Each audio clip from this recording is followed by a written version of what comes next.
Shalom, perkenalkan nama saya Wilhelmina Victoria January Vangiday. Di sini saya akan menyiringkan firman Tuhan dari Lukas 9 ayat 57 sampai 62. Sebelum kita mendengarkan sharing yang saya sampaikan, mari kita berdoa. Terima kasih Tuhan, terima kasih Yesus atas berkat-Mu ya Bapa. Terima kasih ya Bapa. Ya Bapa, Engkau berkati sharing kita hari ini ya Bapa, supaya apapun yang diucapkan anak-Mu ya Bapa bisa menjadi pedoman bagi setiap kami ya Bapa. Terima kasih Tuhan, terima kasih Yesus. Kami sudah berdoa dan mengucap syukur. Haleluya, amin. Puji nama Tuhan, puji syukur karena atas kehadiran Tuhan yang Maha Kuasa telah melimpahkan kasihan karunia-Nya kepada kami semua. Oke, baik, di sini saya akan menyiringkan buah firman Tuhan yang saya dapat dari Lukas 9 ayat 57 sampai 62 dengan tema setiap orang yang membaca tetapi menoleh ke belakangnya tidak layak untuk kerajaan Bapa. Oke, saudara-saudara terkasih dalam Kristus, ketika kita dihadapkan pada pilihan untuk mengikuti Tuhan atau bertahan pada kenyamanan hidup kita lama, tantangan besar yang muncul adalah fokus. Namun Tuhan selalu menuntut komitmen total. Dalam Lukas 9 ayat 57 sampai 62, Yesus menegaskan bahwa mengikutinya memerlukan keteguhan hati yang tak tergoyahkan. Peringatannya sangat keras di ayat 62, mengajarkan bahwa siapapun yang memulai pekerjaan tetapi terus menoleh ke masa lalu tidak layak untuk kerajaan Bapa. Oke, baik, selanjutnya kita akan membahas tentang ayat Lukas 9 ayat 57 sampai 62.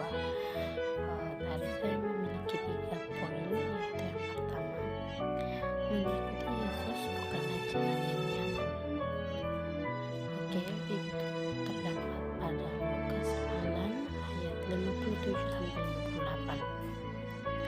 Di ayat yang ke-57, seorang pria dengan semangat berkata kepada Yesus, "Aku akan mengikuti Engkau kemanapun Engkau pergi." Namun, Yesus segera memperingatkan bahwa perjalanan mengikutinya bukanlah jalan yang mudah. Serigala mempunyai liang dan burung mempunyai sarang, tetapi anak manusia tidak mempunyai tempat untuk meletakkan kepalanya. Di sini Yesus ingin menegaskan bahwa mengikuti Dia bukanlah tentang kenyamanan duniawi. Bahkan Yesus sebagai anak Bapa tidak memiliki tempat yang tetap untuk beristirahat. Ini mengajarkan kepada kita bahwa mengikuti Yesus berarti siap menghadapi ketidakpastian dan meninggalkan kenyamanan. Komitmen untuk mengikutinya tidak boleh dilakukan setengah hati. Karena apa? Karena seringkali jalan yang harus kita tempuh itu harus menggunakan berbagai pengorbanan. Apakah kita siap untuk meninggalkan kenyamanan kita demi panggilannya yang besar? Yesus memanggil kita untuk mengutamakan kerajaan Bapa. Bahkan ketika jalan yang ditempuh Dia menjanjikan keamanan atau kemudahan dalam hidup kita. Itu yang poin yang pertama. Saudara-saudara yang terkasih, sekarang kita akan melanjutkan ke poin yang kedua, yaitu panggilan Yesus harus menjadi prioritas utama. Pada Lukas 9 ayat 59 sampai 60, di ayat yang ke-59, Yesus memanggil seorang pria untuk mengikutinya. Namun, pria itu meminta izin untuk terlebih dahulu menguburkan ayahnya. Respon Yesus apa? Respon Yesus, biarlah orang mati menguburkan orang mati mereka. Tetapi engkau pergilah dan beritakanlah kerajaan Bapa. Itu terdengar suara sangat keras. Yesus tidak bermaksud untuk mengabaikan kewajiban keluarga atau menunjukkan kurangnya empati. Sebaliknya, dia ingin menegaskan bahwa panggilan untuk melayani lebih besar dari urusan duniawi. Terkadang kita menggunakan berbagai hal alasan untuk menunda pelayanan atau mengutamakan hal-hal lain di atas panggilan Bapa. Yesus mengingatkan kita bahwa tidak ada alasan yang cukup kuat untuk menunda pelayanan kepadanya. Saudara-saudara, apakah saudara-saudara juga sama seperti seorang pria ini yang selalu menunda pelayanan demi mengutamakan dunia? Apakah kita menunda pelayanan karena merasa ada tanggung jawab duniawi yang lebih penting? Dalam kehidupan kita, panggilan untuk mengikuti Yesus haruslah menjadi prioritas yang sangat tinggi, bahkan di atas urusan keluarga atau tanggung jawab pribadi. Baik, untuk poin yang ketiga, yaitu fokus pada panggilan Tuhan, jangan menoleh ke belakang. Itu terdapat dalam Lukas 9 ayat 62 sampai Lukas 9 ayat 61 sampai 62.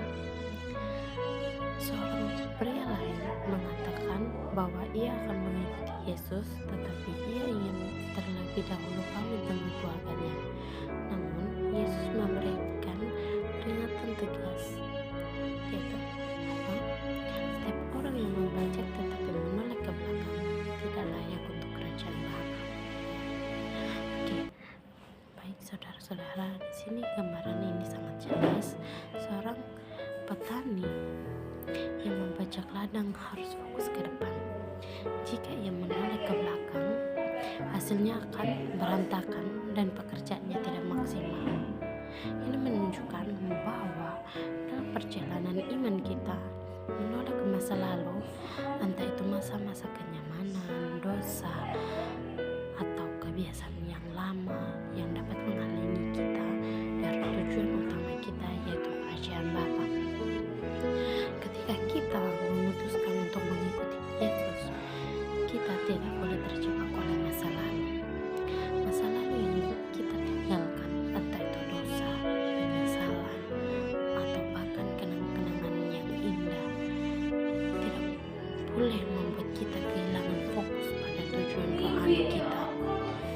Panggilan Tuhan menuntut fokus penuh dan komitmen yang tidak terbagi. Penerapan dalam kehidupan kita, mari saudara-saudara terkasih, kita refleksikan kehidupan kita sendiri. Apakah kita masih terikat pada masa lalu yang menghalangi kita untuk maju dalam iman? Atau mungkin kita masih ragu-ragu dalam menjawab panggilan Tuhan karena tergoda oleh kenyamanan duniawi ini? Saudara-saudara, ingat, Yesus menegaskan bahwa tidak ada tempat bagi orang yang ragu-ragu atau menoleh ke belakang dalam perjalanan menuju kerajaan Bapa. Jika kita sungguh-sungguh ingin mengikutinya, kita harus meninggalkan masa lalu dan mengarahkan pandangan kita sepenuhnya kepada tujuan yang utama, yaitu tujuan kerajaan surga yang ada di depan mata kita. Baik saudara-saudara terkasih, kesimpulan yang saya sampaikan, mungkin saudara-saudara, mengikuti Yesus bukanlah perkara mudah. Ini memerlukan komitmen penuh, pengorbanan, dan fokus sepenuhnya pada panggilannya tanpa menoleh ke belakang atau terjebak dalam kenyamanan dunia. Hanya dengan demikian kita akan menjadi layak untuk kerajaan Bapa. Semoga yang mendengarkan bisa terberkati atas sharing yang saya berikan. Mari kita berdoa untuk mengakhiri. Terima kasih Tuhan, terima kasih Yesus. Engkau sangat baik ya Bapa buat setiap kami ya Bapa. Ya Bapa, kami berterima kasih atas panggilan-Mu yang agung ya Bapa. Tolong kami untuk tidak menoleh ke belakang, tetapi terus maju dengan fokus penuh pada kerajaan Bapa. Berikan kami kekuatan untuk meningkatkan segala sesuatu yang menghalangi kami dan mengikuti-Mu. Di dalam nama Bapa yang dalam Yesus Mesias sudah berdoa, mengucap syukur.